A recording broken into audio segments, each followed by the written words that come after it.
Lecture जो रहेगा आज का काफ़ी ज़्यादा इंपॉर्टेंट होने वाला है 8 अप्रैल का। तो डेली इंपॉर्टेंट न्यूज़ के सेशन में आप लोगों का वेलकम, मोस्ट वेलकम। तो आइए आज का जो हम डिस्कशन है वो हम लोग स्टार्ट करेंगे। काफ़ी सारा इंपॉर्टेंट आर्टिकल्स जो है डिस्कस करूंगी विद स्टैटिक पार्ट जो एग्जाम में पूछा जाता है। तो आइए आज का डिस्कशन हम लोग स्टार्ट करते हैं। यहाँ पे बात की जा रही स्पीसीज के बारे में। स्पीसीज का नाम है गैनोडर्मा ल्यूकिडम। गैनोडर्मा ल्यूकिडम एक स्पीसीज है, एक मशरूम की ये प्रजाति है जो वर्ल्ड वाइड यहाँ पे अटेम्प्ट किया गया है। स्पेशली ये काफ़ी ज़्यादा पॉपुलराइज्ड है गैनोडेमा ल्यूकिडम नाम से। ये एक मैजिकल मशरूम है। ये काफ़ी ज़्यादा इंपॉर्टेंट है स्पेशली डिजीज़ को कंट्रोल करने के लिए। तो इसको बेसिकली बिजनेस एंड लाइवलीहुड के पॉइंट ऑफ व्यू से कल्टीवेट करने की बात की गई है।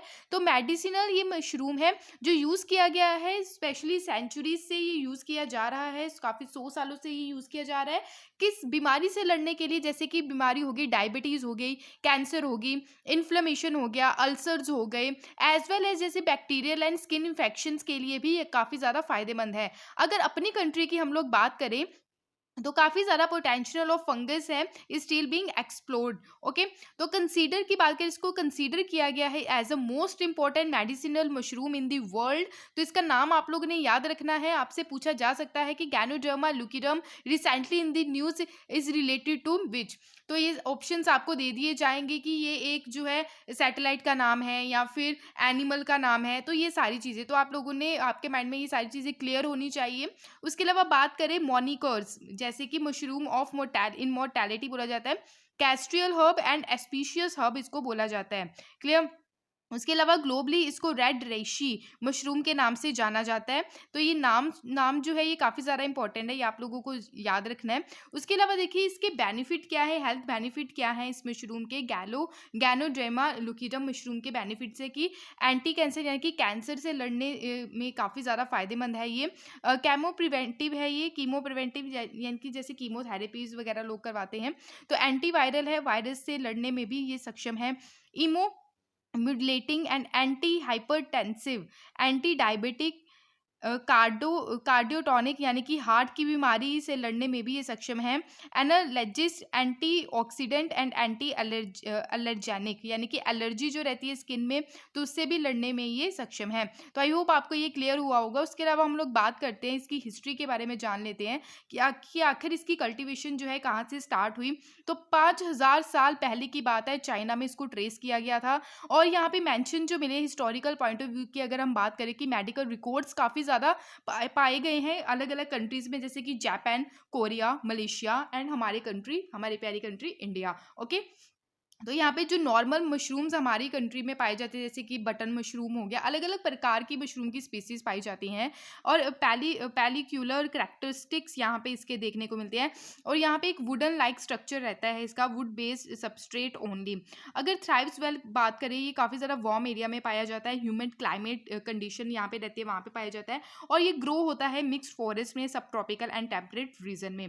इसकी बात करें कि 400 केमिकल कॉन्स्टिट्यूएंट्स यहाँ पे मिले हैं, इंक्लूडिंग जैसे ट्रीटर पैंस हो गया, उसके अलावा polysaccharides and nucleotides, alkaloids, steroids, amino acid, fatty acid and phenols. ये जो मेडिसिनल इसकी प्रॉपर्टीज पाई गई है इसमें, जैसे immunomodulatory, anti hepatitis, anti tumour, antioxidant, antimicrobial, anti human immunodeficiency virus, antimalarial, hypoglycaemic and anti inflammatory properties जो है इसमें पाई गई हैं। तो आई होप आपको ये क्लियर हुआ होगा। उसके अलावा देखें कि मेडिसिन जो है इससे कौन कौन सी यहाँ पे प्रिपेयर की जाती हैं। गैनोड्रोमा ल्यूकिडम से यूज़ किया जाता है स्पेशली मटेरियल मैन्युफैक्चरिंग प्रोडक्ट्स जो रहते हैं, यानी कि फर्नीचर वगैरह भी इससे बनाए जाते हैं, क्योंकि इसका जो सरफेस लेयर है एज अ वुडन टाइप है। तो सच जैसे टीज़ में, कॉफ़ीज़, एनर्जी सप्लीमेंट्स में इसको यूज़ किया जाता है, हेल्थ बूस्टर्स के लिए, ब्रिवरेजेस, बेक्ड गुड्स जो हैं, और एंटी जो एजिंग कॉस्मेटिक्स हैं उसमें भी ये यूज़ किया जाता है, यानी कि जो सैलॉन के प्रोडक्ट्स रहते हैं उसमें भी इसका यूज़ होता है। कल्टीवेटिंग की बात करें हमारी कंट्री में कहाँ कहाँ इसको उगाया जाता है, कहाँ कहाँ कल्टीवेट किया जाता है, तो मास प्रोडक्शन इसकी होती है, बट कुछ एरियाज में इसको रिस्ट्रिक्ट भी किया गया है, जैसे कि China, Japan, Korea, Malaysia, Thailand and United states of America. Awareness के पॉइंट ऑफ व्यू से देखें तो गैनोडर्मा जो है ये काफ़ी ज़्यादा इसकी खेती होती है और इस मशरूम की डिमांड भी बहुत ज़्यादा है अलग अलग कंट्रीज़ में। जैसे कि हमारी कंट्री में इसकी डिमांड बहुत है, लार्ज स्केल पे इसको प्रोड्यूस किया जाता है और इससे रिलेटेड प्रोडक्ट्स जो है मैन्युफैक्चर किए जाते हैं। अपनी कंट्री की बात करें तो मेजॉरिटी ऑफ पॉपुलेशन जो है प्राइमरीली रिलाय है ऑन एग्रीकल्चर के ऊपर, यानी कि हमारी जो पॉपुलेशन है सबसे ज़्यादा डिपेंड है एग्रीकल्चर के ऊपर। और ग्रेट पोटेंशियल जो है कल्टीवेट का, यानी कि मशरूम का यहाँ पे खेती बहुत ज़्यादा देखने को मिलती है। इसकी जो खेती है हम इंडोर इसको ग्रो अप कर सकते हैं ताकि जो इम्पैक्ट पड़ता है वेदर कंडीशन का वो कम पड़ता है। मैन वाइल्ड लाइफ कॉन्फ्लिक्ट भी काफ़ी ज़्यादा कम होता है और हार्श टोपोग्राफी देखने को मिलती है और पुअर सॉइल कंडीशन होती है। ओके, तो सम सक्सेसफुल अटेम्प्ट्स इसके देखने को मिले कल्टीवेशन। और वेरियस इंडियन जो ऑर्गेनाइजेशन है तो ये क्या करती हैं, इसकी जो कल्टीवेशन है वो इसके द्वारा करती हैं, यानी कि ऑर्गेनाइजेशन जो है वो फार्मर्स के साथ कॉन्ट्रैक्ट कर लेती हैं। तो ये सारी चीज़ें देखने को मिलती हैं। कल्टीवेटेड जो है वुड लॉग्स, लोकली इसको बिलेट्स बोला जाता है कंट्री में। इमेंस पोटेंशियल की बात करें, लाइवलीहुड जनरेशन, तो कुछ चैलेंजेस भी फेस करने पड़ सकते हैं इससे related. And dried fruiting bodies जो रहती है, रो पाउडर इसका बनाया जाता है जो काफ़ी ज़्यादा महंगा है। ठीक है, तो 4000 से 5000 पर किलोग्राम इसका पाउडर जो है वो सेल होता है। तो देखिए काफ़ी ज़्यादा महंगा है, काफ़ी ज़्यादा इंपॉर्टेंट भी है हमारी कंट्री के लिए। क्लियर, अगर इसका हम एक्सपोर्ट करेंगे एन अदर कंट्रीज़ में तो हमारी फार्मर्स की इनकम भी डबल होगी। तो आई होप आपको ये सारी चीज़ें क्लियर हुई होंगी। तो ये थी हमारी कंट्री की बात। तो आई होप आपको ये सारी चीज़ें क्लियर हैं। बढ़ते हैं नेक्स्ट आर्टिकल की ओर। नेक्स्ट आर्टिकल काफ़ी ज़्यादा इंपॉर्टेंट है, Namami Gange programme. Namami Gange programme discuss करने से पहले मैं आपको गंगा गंगा के बारे में बता देती हूँ कि गंगा जो है ये कहाँ से, मतलब इसका ओरिजिनेट होता है गंगा का।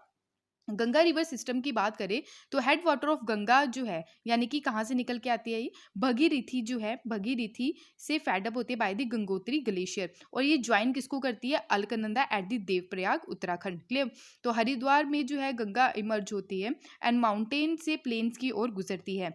गंगा जो है ज्वाइन करती है मैनी ट्रिब्यूटरीज को, स्पेशली हिमालय से। और मेजर रिवर्स जो है, यानी कि इसकी जो ट्रिब्यूटरी है, यानी कि यमुना, घाघरा, गंडक और कोसी, तो ये मेन ट्रिब्यूटरीज है गंगा की।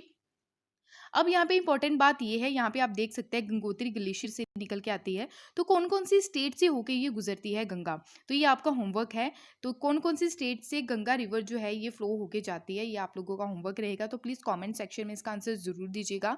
गंगा की अगर बात करें, यहाँ पे गंगा जो है ये ब्रह्मपुत्रा के साथ मिलती है जाके, कब, बांग्लादेश में। अगर ब्रह्मपुत्रा की बात करें तो यहाँ से ये ओरिजिनेट होती है तिब्बत से। इसको यारलंग जेंगपो और सांगपो भी बोला जाता है। जब ये ब्रह्मपुत्रा हमारी कंट्री में एंटर करती है, ठीक है, तो इसको ब्रह्मपुत्रा के नाम से जाना जाता है। तो लोहित हो गया, ठीक है, तो इसकी क्या है, ये ट्रिब्यूटरी है।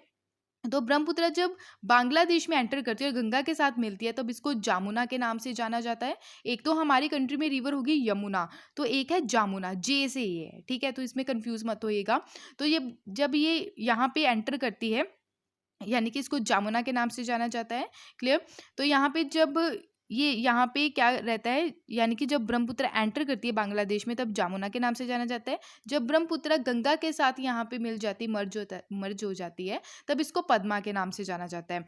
जब ये बे ऑफ बंगाल में गिरती है, रिवर्स माउथ ऑफ गंगा, तो ये इसको मेघना के नाम से जाना जाता है। तो यहाँ पे एक बिगेस्ट डेल्टा बनता है जिसको सुंदरबन डेल्टा हम लोग जानते हैं। और सुंदरबन डेल्टा का नाम जो रखा गया है, एक सुंदरी ट्री के नाम से रखा गया है। तो ये भी काफ़ी ज़्यादा इंपॉर्टेंट है। अभी हम बढ़ते हैं नमामि गंगे प्रोग्राम की ओर। यहाँ पे मिनिस्ट्री ऑफ जल शक्ति के द्वारा लॉन्च किया गया है एक digital dashboard for district Ganga committees के लिए, ताकि जो मॉनिटर किया जा सके हर एक सिस्टम को कि कितना पोल्यूशन है, पोल्यूशन को कैसे कम करना है, ये सारी चीज़ें यहाँ पे एनालाइज की जाएंगी। तो अंडर नमामि गंगे प्रोग्राम के अंडर ये सारी चीज़ें जो हैं सेटअप की गई हैं। डिजिटल डैशबोर्ड की अगर बात करें तो ये हेल्प करेगा जो यहाँ पे डिस्ट्रिक्ट गंगा कमेटीज़ को, ठीक है, ताकि एनहेंस किया जा सके पीपल रिवर कनेक्शन, यानी कि लोगों को यहाँ पे अवेयर किया जा सके कि गंगा में जो है वेस्ट, यानी कि स्पेशली प्लास्टिक वेस्ट जो है वो नहीं डंप करना है, जिसकी वजह से काफ़ी ज़्यादा हार्मफुल कंडीशन देखने को मिलती है। क्लियर, जैसे डिस्ट्रिक्ट गंगा कमेटी की अगर बात करें, ये कॉन्स्टिट्यूट की गई है डिस्ट्रिक्ट में स्पेशली गंगा रिवर बेसिन के लिए। और यहाँ पे लोगों को इंश्योर किया जाएगा कि लोग कैसे पार्टिसिपेट कर सकते हैं, कि कैसे हम लोगों ने मैनेज करके चलना है, पॉल्यूशन नहीं फैलाना है गंगा रिवर्स में और उसकी जो ट्रिब्यूटरीज हैं। उसके अलावा बात करें कि नमामि गंगे आखिर है क्या है, ये एक इंटीग्रेटेड कंजर्वेशन मिशन है हमारी कंट्री का, एक फ्लैगशिप प्रोग्राम है यूनियन ऑफ गवर्नमेंट के द्वारा 2014 में इसको यहाँ पे लॉन्च किया गया था। और यहाँ पे ऑब्जेक्टिव क्या है, दो ऑब्जेक्टिव यहाँ पे लेके चले गए हैं कि कैसे हमने पोल्यूशन को कंट्रोल करना है, कैसे नेशनल रिवर जो है हमारी गंगा उसको कंजर्व करके चलना है। ठीक है, तो यहाँ पे जैसे थेम्स रिवर है, थेम्स रिवर कहाँ पे है ये आप बताइएगा। ये लंदन में है थेम्स रिवर, जो काफ़ी ज़्यादा मतलब एकदम क्लीन है। ठीक है, तो वैसे हम लोग भी जो है गंगा को क्लीन करने की कोशिश कर रहे हैं। तो department of water resources river development and Ganga reservation जो है, जो मिनिस्ट्री ऑफ जल शक्ति के अंडर आता है, ये एक प्रोग्राम है जो इम्प्लीमेंट किया गया national mission for clean Ganga के द्वारा। तो आई होप आपको ये क्लियर हुआ होगा। तो 2014 में ये जो है लॉन्च किया गया था। तो कौन सी मिनिस्ट्री के द्वारा, ये भी आप लोगों ने याद रखना, मिनिस्ट्री ऑफ जल शक्ति के द्वारा। तो आई होप आपको ये सारी चीज़ें क्लियर हुई होंगी। उसके अलावा हम लोग बात करते हैं, ये जो इम्प्लीमेंट किया गया national mission of clean Ganga, ये इम्प्लीमेंट किया गया एक wing of the national Ganga council, जो सेटअप किया गया 2016 में, जो रिप्लेस किया गया national Ganga river basin authority के द्वारा। 20,000 करोड़ जो है सेंटर के द्वारा यहाँ पे फंड किए गए। और ये नॉन लैप्सेबल कोरैप्स है। नॉन लैप्सेबल यानी कि यहाँ पे अगर 5,000 रुपया जो है स्टेट फंड में जाएगा, ठीक है, एवरी ईयर, अगर इसमें से 3,000 बच भी गया तो वो जो है ऐड हो जाएगा नेक्स्ट ईयर के फंड में, that is non lapsable. Okay, तो यहाँ पे नियरली 288 प्रोजेक्ट यहाँ पे स्टार्ट किए गए। इसमें मेन पिलर्स जो है इस प्रोग्राम के वो कौन कौन से, जैसे सीवेज ट्रीटमेंट इंफ्रास्ट्रक्चर है, रिवर फ्रंट डेवलपमेंट है, रिवर सरफेस क्लीनिंग है, biodiversity, afforestation, public awareness, industrial effluent monitoring and Ganga Gram. तो आई होप आपको ये क्लियर हुआ होगा। यहाँ पे आप पिक्चर देख सकते हैं, कितनी प्यारी पिक्चर है ये गंगा रिवर की। तो आई होप आपको ये सारी चीज़ें क्लियर हुई होंगी। उसके अलावा देख लेते हैं कि हमारी गवर्नमेंट के द्वारा क्या क्या इंपॉर्टेंट इनिशिएटिव्स लिए गए हैं जो काफ़ी ज़्यादा इंपॉर्टेंट है। जैसे Ganga action plan, Ganga action plan जो है ये फर्स्ट रिवर एक्शन प्लान था जो गवर्नमेंट ऑफ इंडिया के द्वारा लिया गया, specially ministry of environment forest and climate change के द्वारा, कब 1985 में, ताकि जो वाटर की क्वालिटी है उसको इम्प्रूव किया जा सके और डोमेस्टिक सीवरेज ट्रीटमेंट जो है वो अवेलेबल करवाया जा सके। नेशनल रिवर कंजर्वेशन प्लान जो है ये एक्सटेंशन रहा गंगा एक्शन प्लान का। एम क्या है कि हमने क्लीन करना है गंगा को। क्लियर। उसके अलावा यहाँ पे national river Ganga basin authority की बात करें तो ये गवर्नमेंट ऑफ इंडिया के द्वारा 2009 में इसको फाउंड किया गया under section 3 of the environment protection act 1986 के तहत। ये जो चीज़ें मैं आपको एक्स्ट्रा बता रही हूँ, प्लीज़ इसको कॉपी के ऊपर नोट डाउन जरूर कीजिएगा। क्लियर। तो ये डिक्लेयर किया गया national river of India. Clear, यानी कि इसी के चलते गंगा को as a national river of India declare किया गया। अब है यहाँ पे क्लीन गंगा फंड के बारे में। क्लीन गंगा फंड जो है 2014 में लाया गया। ओके, ताकि हम गंगा को क्लीन कर सकें, वहाँ से जो पोल्यूशन है वाटर पोल्यूशन उसको चीज़ों को कंट्रोल किया जा सके, वेस्ट ट्रीटमेंट प्लांट सेटअप किए जाए, कंजर्वेशन ऑफ बायोटिक जो डाइवर्सिटी है रिवर में उसको कंजर्व किया जा सके।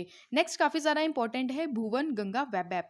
भुवन गंगा वेब ऐप जो है ये पब्लिक के लिए, यहाँ पे पब्लिक इन्वॉल्वमेंट जो रहती है उसको इंश्योर करने के लिए स्पेशली मॉनिटर किया जाएगा इसके तहत जो पोल्यूशन है एंटर करता है रिवर गंगा में। ओके, नेक्स्ट है यहाँ पे ban on waste disposal. Ban on waste disposal की बात करें तो 2017 में नेशनल ग्रीन ट्राइब्यूनल जो है उनके द्वारा यहाँ पे बैन ऑन वेस्ट डिस्पोजल यहाँ पे लॉन्च किया गया, ताकि जो वेस्टेज है वो गंगा में डंप नहीं किया जा सके। ठीक है, तो ये काफ़ी ज़्यादा इंपॉर्टेंट चीज़ें थी जो आपके साथ मैंने डिस्कस की हैं। एक इंपॉर्टेंट बात मैंने आपको बताई कि नेशनल ग्रीन ट्राइब्यूनल के द्वारा ये सारी चीज़ें सेटअप की गई थी, जो बैन ऑन वेस्ट डिस्पोजल है। अगर नेशनल ग्रीन ट्राइब्यूनल की बात करूँ, एक तरह का ये कोर्ट रहता है, एक स्पेशलाइज्ड बॉडी है जो नेशनल ग्रीन ट्राइब्यूनल एक्ट 2010 के अंडर यहाँ पे जो है लाई गई थी। ये एक नेचुरल जस्टिस प्रोवाइड करवाती है। इससे रिलेटेड यूपीएससी के द्वारा क्वेश्चन भी पूछा गया था। क्लियर। तो हमारी कंट्री थर्ड नंबर पे है जिनके द्वारा नेशनल ग्रीन ट्राइब्यूनल जो है सेटअप किया गया। इससे पहले ऑस्ट्रेलिया न्यूजीलैंड के द्वारा ये सेटअप किया गया। क्लियर है इतना। तो यहाँ पे न्यू दिल्ली में आप देख सकते हैं इसके हेडक्वार्टर। तो अनदर भी इसके जो अनदर ऑफिसेज है जैसे भोपाल, पुणे, कोलकाता एंड चेन्नई में भी देखने को मिलते हैं। ठीक है, तो आई होप आपको ये क्लियर हुआ होगा सारा। तो अगर कोई भी डाउट होगा तो प्लीज़ कॉमेंट सेक्शन में अपने डाउट्स को ज़रूर शेयर कीजिएगा। आई होप आपको ये क्वेश्चन जो है अच्छे तरीके से समझ आएगा और आप इसका आंसर जो है ज़रूर दे पाएंगे।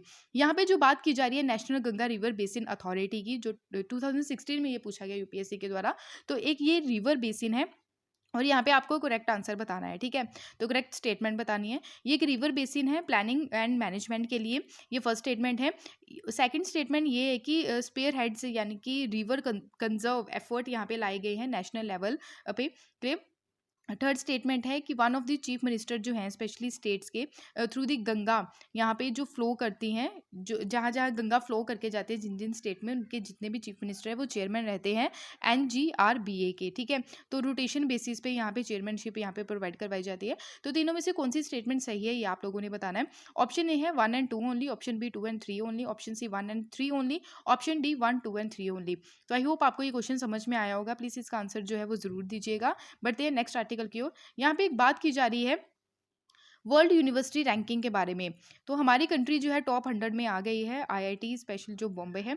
तो QS वर्ल्ड यूनिवर्सिटी रैंकिंग में स्पेशली जिसको क्वेरलिस सैमॉन्स के द्वारा ये रिलीज़ किया गया 12th edition QS world university ranking का 2022 का। यहाँ पे जो है रैंकिंग जो यहाँ पे रेडी की गई है, एनुअल बेसिस पे रेडी की गई है। इसमें एक हेल्प मिलती है, मदद मिलती है कि कौन सी यूनिवर्सिटी अच्छी है, टॉप लेवल की है, तो स्टूडेंट्स को काफ़ी ज़्यादा दिक्कत नहीं होती है इस रैंकिंग के थ्रू। क्लियर? तो पर्टिकुलर सब्जेक्ट जो है यहाँ पे एक तरीके से हम पता कर पाते हैं कि कहाँ पे सारी चीज़ें जो अच्छी तरीके से चीज़ें प्रोवाइड करवाई जाएगी कौन से इंस्टीट्यूट में। QS वर्ल्ड यूनिवर्सिटी रैंकिंग की बात करें, यहाँ पे टोटल 51 डिसिपल ग्रुप यहाँ पे और 5 ब्रॉड सब्जेक्ट एरियाज यहाँ पे रखे गए हैं जिस बेसिस पे रैंकिंग रेडी की गई है।